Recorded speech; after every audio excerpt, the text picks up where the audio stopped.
आज या ठिकाणी जनसंवाद दौऱ्याच्या निमित्तानं आपल्यामध्ये उपस्थित असलेले महाराष्ट्राचे कुटुंब प्रमुख,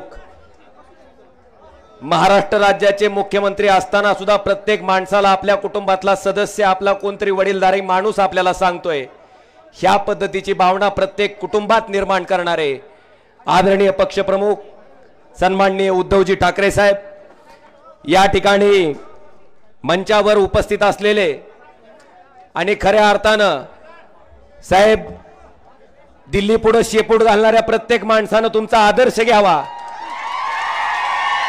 की कितीही संकट आलं, कितीही मोठा संघर्ष करायची पाळी आली तर त्या ठिकाणी न झुकता त्या संकटाला सामोरं जाऊन त्याच्या छाताडावर बसून काढायचं काम त्या ठिकाणी करणारे शिवसेनेचे ज्येष्ठ नेते सन्माननीय संजयजी राऊत साहेब, या ठिकाणी मंचावर उपस्थित असलेले शिवसेनेचे सचिव आदरणीय मिलिंदजी नार्वेकर साहेब, ची बघायला गेलात तर तिची किंमत आमची कुणी करू शकत नाही, इतकी मोठी ताकद आमची. बाकीचे बोके गेले साहेब खोके घेऊन, पण ही 72 आमदार त्या ठिकाणी तितक्याच ताकदीनं तुमच्या पाठीमागे उभा राहणारा या तालुक्याचे निष्ठावंत आमदार सन्माननीय कैलासजी पाटील साहेब, मंचावर उपस्थित असलेले सगळ्याच मान्यवरांची आता क्षमा मागतो आणि आदरणीय व्यासपीठ आपला असा सर्वांचा उल्लेख करतो.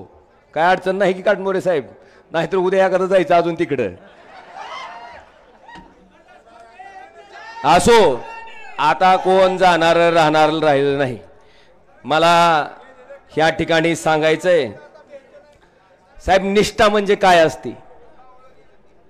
छत्रपती शिवाजी महाराजांची आपण आता 350च्या पुढची जयंती साजरी करतोय. छत्रपती शिवाजी महाराजांची 350वी जयंती आपण त्या ठिकाणी साजरी करतोय. म्हणजे महाराजांना जन्म घेऊन 350 पेक्षा जास्त काळ गेलाय. आज 350 वर्षाच्या नंतर सुद्धा सूर्याजी पिसाळ, खंडोजी खोपडे, आनाजी पंत सगळी कुठल्या यादीत नावं जातात? गद्दार आणि तानाजी मालुसरे, बाजी प्रभू देशपांडे कुठल्या ह्याच्यात नावं जातात? खुद्दार. मला वाटतंय 350 वर्षाच्या नंतर सुद्धा जर गद्दारीचा डाग पुसला जाऊ शकत नसेल तर तसल्या खोक्यावर लात मारून खुद्दार व्हायचा निर्णय त्या ठिकाणी आम्ही घेतला आणि ह्याचा इतिहास सुद्धा साहेब नोंद की. आज या ठिकाणी मला आपल्या सगळ्याला सांगायचंय, भाई और बहनों, सोयाबीन का भाव क्या था? 11,000 रुपए था. अभी कितना हुआ? मुझे क्विंटल को कितना कम हुआ? यह है मोदी की गारंटी. भाई और बहनों, प्याज पर निर्यात बंदी किसने लगाई? अक्षरशः उकंड्यावर कांदा फेकून द्यायची पाळी आली आपली. जरा भाव वाढते म्हणलं की निर्यात बंदी, जरा सोयाबीनचा भाव वाढते म्हणलं की लगेच पाम तेल आयात, लगेच डिओसी आयात. मला वाटतं अशा पद्धतीनं शेतकरी विरोधी धोरण राबवून शेतकऱ्याला मातीत घालायचं काम ज्या मोदी सरकारनं केलंय, त्या मोदी सरकारला हे सर्वसामान्य शिवसैनिक आणि शेतकरी गाडल्याशिवाय या ठिकाणी स्वस्थ बसणार नाही. आज या ठिकाणी साहेब मला अतिशय प्रामाणिकपणे सांगायचंय, माझ्या वैयक्तिक फोनमध्ये साहेब जवळपास 65,764 नंबर सेव्ह आहेत साहेब. आणि कुठलं का काम असं ना साहेब, कुणी मॅनेजर बँकेचा ऐकत नसेल आपल्याला फोन, गायीकडे आजारी पडले डॉक्टर तपासायला नाही गेला तरी फोन, गाय धरून नेलं तरी फोन, गाडी पंक्चर झाली जॅक भेटायला गेला तरी फोन, डीपी जळाला तरी फोन फोन.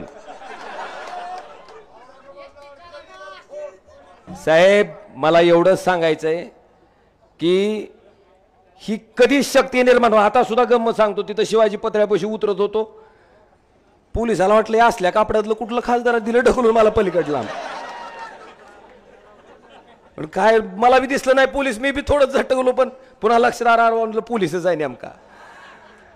पण साहेब खासदार असून आमदार असून आम्ही कधी खासदार आमदारकीचा बळीजाव ठेवला नाही. ही खासदारकी ही आमदारकी तुमच्यासाठी आहे आणि तुमच्यासाठीच त्या ठिकाणी आम्ही त्या ठिकाणी पणाला लावणार। आज बरीचशी लोक म्हणतात की फोनवर बोलल्यानं काय होतंय साहेब, दिवसाकाठी साधारणतः 500 आणि 500 हजार कुणाला जर आता पावसाळ्यात कुत्र्याच्या छत्र्या उगवल्या आणि लई इच्छुकाच्या छत्र्या उगवल्या आता भावी खासदाराच्या। माझं त्यांना जाहीर आव्हान आहे, एकच दिवस माझ्या फोनवरचे फोन उचलून दाखवायचे, तुम्हाला सांगतो एकच दिवस येईल लक्षात काय काम माहिती। आता एक महत्वाचा मुद्दा, जर 500 लोक मला फोन करत असतील तर ती 500 तरी खुळे असतील आणि इडबळ उडणार मी तरी खुळा असेल। ज्या अर्थी 500 लोक फोन करतात म्हणजे काम होतंय म्हणून फोन करतात। आणि मला वाटतंय साहेब सामान्य माणसाचं काय असतंय, बँकेचा मॅनेजर लोन देत नाही, आपण त्याचा फोन घेतला बँकेच्या मॅनेजरला सांगितलं दे बाबा साहेब, त्याचा 200 ते 300 रुपये खर्च चक्रा मारायचा वाचतंय। मला वाटतंय ह्या पद्धतीनं सामान्य माणसाचा कुटुंबातला सदस्य म्हणून काम करायचा मी केलेला आहे प्रयत्न। आणि निश्चितपणे तुमच्या घरातला कुटुंबाचा सदस्य म्हणून मी मतं मागितली होती आणि त्याच पद्धतीनं तुमच्या घरातला कुटुंबाचा सदस्य म्हणून 5 वर्ष अखंडपणे तुमच्यासाठी राबलोय। आज या ठिकाणी मला आपल्याला आवर्जून सांगायचं आहे की मराठा आरक्षणाच्या बाबतीत सुद्धा लोकसभेमध्ये मी जवळपास 7 वेळेस मागणी केली। पहिल्यांदा ज्यावेळेस सुप्रीम कोर्टात याचिका दाखल झाली त्यावेळेस आपण मागणी केली। त्याच्यानंतरच्या काळात आपण साहेब आपल्या आदेशानं आपलं खासदाराचं सगळंच्या सगळं शिष्टमंडळ महामहिम राज्यपालांना भेटायला द्रौपदी मुर्मूंना भेटायला गेलं, त्यांना मागणी केली की लोकसभेचं अधिवेशन येतंय, आपण 50% आरक्षणाची मर्यादा त्या ठिकाणी वाढवून जर खऱ्या अर्थानं मराठा समाजाला न्याय द्यायचा आहे तर 50% मर्यादा आपण लोकसभेत त्या ठिकाणी कायदा करून वाढवावी। पण साहेब त्याला सुद्धा केराची टोपली दाखवली गेली आणि आता निवडणुकीपुरतं गाजर दाखवायचं काम हे राज्य सरकार करतंय। मला वाटतंय ते दाखवलेलं गाजर त्याच पद्धतीनं त्यांना सुद्धा तुम्ही दाखवल्याशिवाय स्वस्त बसणार नाही, ही सुद्धा मला त्या ठिकाणी खात्री आहे। आज मला तुम्हाला विचारायचं आहे, उस्मानाबादचं धाराशिव नाव कोणी केलं र? ए कडपोस्तूर मागच्या कोणी केलं र? साहेब धाराशिवचं शासकीय वैद्यकीय महाविद्यालय, उस्मानाबादचं धाराशिव नाव व्हावं, ज्याला हिंदुहृदय सम्राट शिवसेना प्रमुख बाळासाहेब ठाकरेंनी नेहमी धाराशिव म्हणून संबोधलं, ते राष्ट्रवादी आणि काँग्रेसला सोबत घेऊन करायचं महापराक्रमी काम जर कोणी केलं असेल ते उद्धवजी ठाकरे साहेब आपण त्या ठिकाणी केलेलं आहे। आणि निश्चितपणे आता मला तुम्हाला सगळ्याला विचारायचंय, थांब घेतो यार, अण्णाच्या नावाशिवाय तर शिवसेना होऊ शकत नाही साहेब। नरसिंग अण्णा जाधव म्हणून या ठिकाणी जुने जिल्हा प्रमुख होते, ज्या माणसानं शिवसेनेचं रोपटं बाळासाहेबांच्या आशीर्वादाने या ठिकाणी लावलं आणि आपण बघताय साहेब त्या रोपट्याचा एवढा मोठा वटवृक्ष झालेला आपल्या सगळ्याच्या समोर या ठिकाणी दिसतोय। आणि म्हणून आपावी आहेत र सगळी, आता सगळ्याची नावं घेऊन भाषण करू का नको, थांब की जरा, तू लय बीज कलाव वाड्या उन्हात ताप लाव तुम्ही खरं। आता मला तुम्ही सांगा, आपल्या सगळ्या ह्याच्यामध्ये काय चाललंय सध्या? बघा साहेब कुठपर्यंत गेले बघितलं का?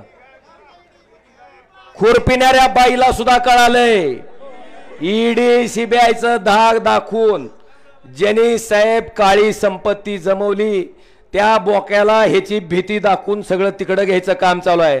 मला वाटतंय राऊत साहेबासारखे आणि आमच्यासारखे जी इमानदार माणसं आहेत ज्याच्याकडे काळी संपत्ती बी नाही आणि त्या ईडी सीबीआयच्या धाकाच्या बापाला भेट नाहीत साहेब, आम्ही खंबीरपणे त्या ठिकाणी तुमच्या सोबत उभे आहेत। आणि बांधवानो मला तुम्हाला विचारायचंय, आता सोयाबीनचा भाव 4,500 आलाय 11,000चा, आता आपल्याला परत 11,000ला सोयाबीनचा भाव न्यायचा आहे का नाही? तर माझ्या मागं मोठ्यानं घोषणा द्यायची, घोषणा बिंबीच्या देठापासून पाहिजे। जय श्रीराम। हा झाला 11,000 रुपये। आता बेरोजगार तरुण तरी एक सुद्धा नाही, पांढरप्रिवर एक सुद्धा पोरग दिसत नाही का नाही रे? सगळ्याला लाख लाख रुपयाच्या नोकऱ्या आहेत। मोदी की गॅरंटी 2 करोड नोकऱ्या मिळाल्या का? आता नोकऱ्या मिळायचा दुसरा मंत्र आहे, कर्नाटकात दिलता बघा मोदी साहेबांना, बजरंग बली की अरे एवढ्या नाही ती शंका घेतील आपल्यावर बजरंग बली की हा लागल्या नोकऱ्या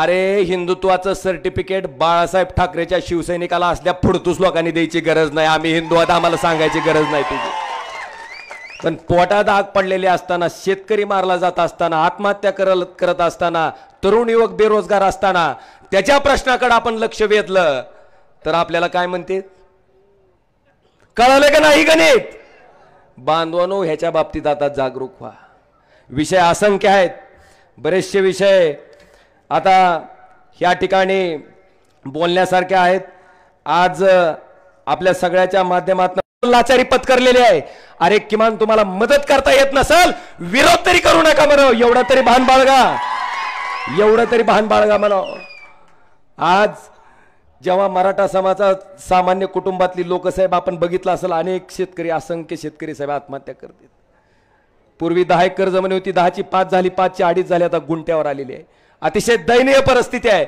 त्या माझ्या बांधवाला आरक्षण मिळावी ही रास्त मागणी त्या ठिकाणी आहे आणि आपण नेहमी साहेब त्याच्या बाजूने त्या ठिकाणी उभे राहिलेला आहात कायदेशीर काय करणं गरजेचं आहे हे आपण सरकारला सांगतोय पण सरकार लोकांना खेळवण्यासाठी काय गरजेचं आहे तेवढं काम करतंय आता हे गद्दारीतनं तयार झालेलं सरकार येणाऱ्या 2024 ला गाडल्याशिवाय आपण स्वस्थ बसणार आणि एक सांगतो आता काय अडचण वाटते का आपल्याला साहेब मी आणि कैलास दादा इतकं माणसात असतो सेल्फी काढणाऱ्या माणसाने जरी मतदान टाकलं तरी माझं 6 लाखाच्या पुढे जाईल साहेब मला तुम्हाला एकच आवाहन करायचंय बाबानो मला तुम्ही सांगा 2019 ला मी खासदार म्हणून निवडून आलो आपली भारतीय जनता पार्टीची युती होती ही काय म्हणते तर काय म्हणते ती अरे त्यांना सांगा की ह्याच मतदारसंघातून कल्पनाताई नरहिरे ज्यावेळेस मोदीचा जन्म सुद्धा झाला नव्हता तेव्हा 2004 ला खासदार होत्या त्यांना सांगा अरविंद कांबळे मोदीचा राजकीय जन्म झालेला नसताना सुद्धा हिंदुराय सम्राट शिवसेना प्रमुख बाळासाहेब ठाकरेंच्या आशीर्वादानं धनुष्य बाणावर त्या ठिकाणी खासदार होते का नाही रे मग आता साहेब कोण कुणामुळे झालं आणि म्हणून जरा हुकलं काय उन्हामुळे झालं काय की शिवाजी बापू काम नाही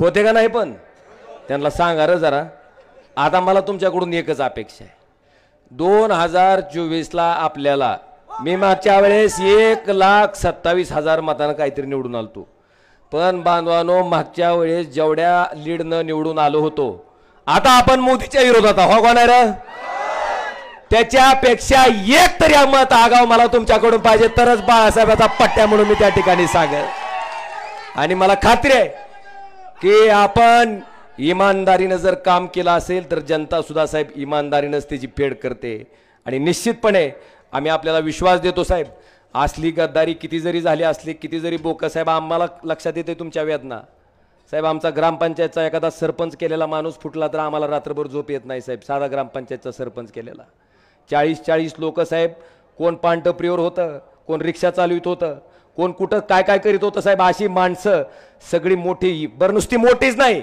सामान्य कुटुंबातली माणसं आमदार खासदार मंत्री मुख्यमंत्री लोकसभेचा अध्यक्ष ज्या शिवसेनेनं केला मला वाटतं जगामध्ये आणि भारतामध्ये फक्त एकच असा पक्ष असेल हिंदुराय सम्राट शिवसेना प्रमुख बाळासाहेब ठाकरे आणि उद्धवजी ठाकरे साहेबांची शिवसेना साहेब हे आपण घडवलंय पण साहेब 4 टर्म मंत्री आमदार होऊन म्हणतात आमच्यावर अन्याय झाला होय र आमदार खासदार गेलो अन्याय होते का आता ह्यांचा अन्याय ठेवचाल का तुम्ही फक्त वाट बघतेत साहेब वाट बघून आहेत 2024 हा खपटाच्या आड गेल्यावर 100% कार्यक्रम ठरलेला आहे खरं तर आपल्याला उद्धवजी ठाकरे साहेबांना ऐकायचंय खरंच बोलण्यासारख्या बऱ्याचशा गोष्टी आहेत पण आता मी आपला फारसा काही वेळ घेत नाही पण साहेब निश्चितपणे आपण आल्याच्या नंतर जी शिवसैनिकामध्ये एक ऊर्जा आलेली आहे आज तुमच्या तब्येतीची आम्हाला कल्पना आहे साहेब इतक्या सगळ्या स्वतःच्या आरोग्याच्या अडचणी असताना सुद्धा त्या कुणाचीही पर्वा न करता स्वतःच्या जीवावर उदार होऊन आपण साहेब पूर्ण महाराष्ट्राचा दौरा करताय, खरंच तुमच्या इच्छाशक्तीला सलाम आहे साहेब आमचा. आणि तुम्ही घेतलेली मेहनत हा सर्वसामान्य शिवसैनिक कधीही वाया जाऊ देणार नाही. ज्यावेळेस साहेब आपण वर्षा बंगला सोडत होतात त्यावेळेस सांगतो साहेब, राजकारणाचा ज्या माता भगिनीचा काही संबंध नाही, अशा माझ्या माता भगिनीच्या सुद्धा डोळ्यात आसू होती साहेब, मन रडत होतं साहेब. आणि खात्रीनं सांगतो की त्या आसवाचा हिशोब ही जनता येणाऱ्या निवडणुकीत घेतल्याशिवाय राहणार नाही, एवढं या ठिकाणी सांगतो आणि आपल्या सगळ्यांची रजा घेतो. धन्यवाद. जय हिंद, जय महाराष्ट्र.